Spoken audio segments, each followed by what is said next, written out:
안녕하십니까.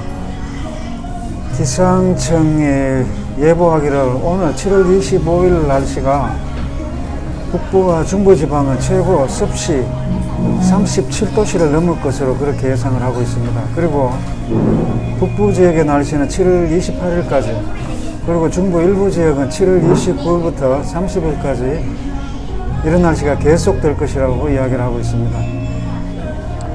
남부 지역은 최저 23도씨에서 최고 34도씨 이상으로 저녁에는 소나기가 예상이 된다고 합니다.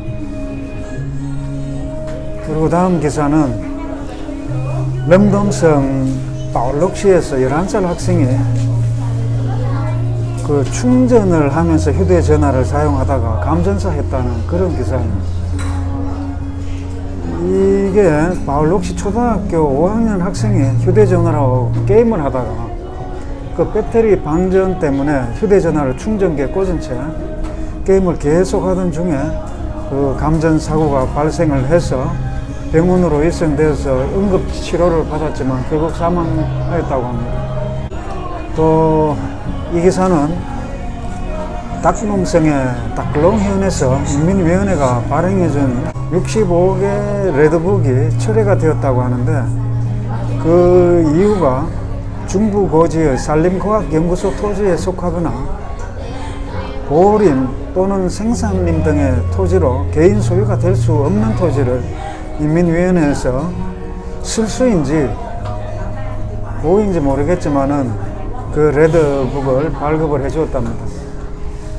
그래서 그것을 모르고 믿고 산 투자자들만 그렇게 지금 피해를 입고 있다고 합니다. 이런 문제가 발생한 이유는 여러 가지인데, 책임져야 할 부분과 수준이 많으며 관련 개인들을 조사할 것이라고 이민희 위원장이 그렇게 발표를 했다고 합니다. 또 이 기사는 저번에도 제가 올려드린 기사인데, 캄보디아로 베트남인들을 인신매매하는 그런 기사입니다. 그런데 제가 전에 올린 기사는 SNS 상에 그 쉬운 일에 높은 급여를 유혹하는 그런 사건이었는데, 이번엔 또 다른 유형입니다. 신장을, 그 콩팥이죠, 고가에 산다는 그런 광고로 유혹해서 인신매매를 한다고 합니다. 그래서 경찰에서도 인신매매 조직을 근절하기 위해서 여러 방면으로 노력하고 있지만 개인 스스로가 이런 사기 수법에 넘어가지 않도록 조심해야 한다고 그렇게 당부하고 있습니다. 또 다음 기사는 불법 사채업자들의 부채 추심 행위들 중에서 또 색다른 위협 행위를 소개했는데, 그러니까 SNS상에서 사람을 고용해서 부채를 진 그런 집들에다가 빨간색 페인트를 막 뿌려. 그래서 그렇게 그런 페인트 공격을 자행을 하다 보니까 당사자뿐만이 아니고 그 주변에 있는 주민들도 공포감에 그 불안하고 있다는 그런 기사입니다. 또 다음 기사는 빈정성의 뱅가급의 한 가정집에서 6명이 사망을 했습니다. 그 경찰이 조사에 따르면은 6명이 모두 다 가족이랍니다. 그 2살짜리, 7살짜리, 18살짜리의 그 아이들과 또 부모로 추정된다고 밝히며, 사망 이유는 정전으로 인해 발전기를 집안에서 사용하다 밀폐된 공간에서 일산화탄소 가스 발생으로 그 인한 것으로 보인다고 발표를 했습니다. 그리고 일산화탄소 질식으로 죽는 또 다른 그 유형으로는 숯불 구이를 그 밀폐된 집안에서 사용하다가 죽는 사례도 있다고 합니다. 이 사례가 1년에 꽤 많은 그런 사건이 일어난다고 합니다. 그리고 또 한 유형으로는 차 안에서 에어컨을 틀고 계속 그 자다가 죽는 사례도 간혹 있다고 합니다. 또 다음 기사는 온라인상에서 직업을 구하려던 두 소녀가 인신매매 당했다는 그런 기사인데, 제가 한번 이 기사를 읽어드리겠습니다. 기사를 읽어보겠습니다. Lên mạng xã hội kiếm việc làm, hai thiếu nữ bị lừa nhốt vào quán karaoke và bị đe dọa đánh đập ép tiếp khách, sau đó bị chuyển nhượng cho quán khác.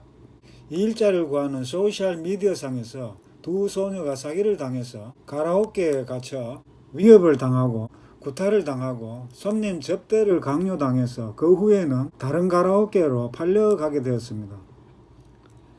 7월 24일 아침 랑선성의 경찰의 정보가 밝히기를 이 기관은 랑선성의 까올록현에 거주하는 21세의 허망끙 씨에 대한 사건을 기소하고 피고인을 기소하기로 막 결정을 하였습니다. 나머지 피고인들은 랑선성의 랑선시에 거주하는 40세의 황반터 씨와 그리고 하이정에 거주하는 47세의 윈순 다시인데 기소하는 이유는 16세 이하의 사람을 사고 파는 행위를 조사하기 위해서입니다.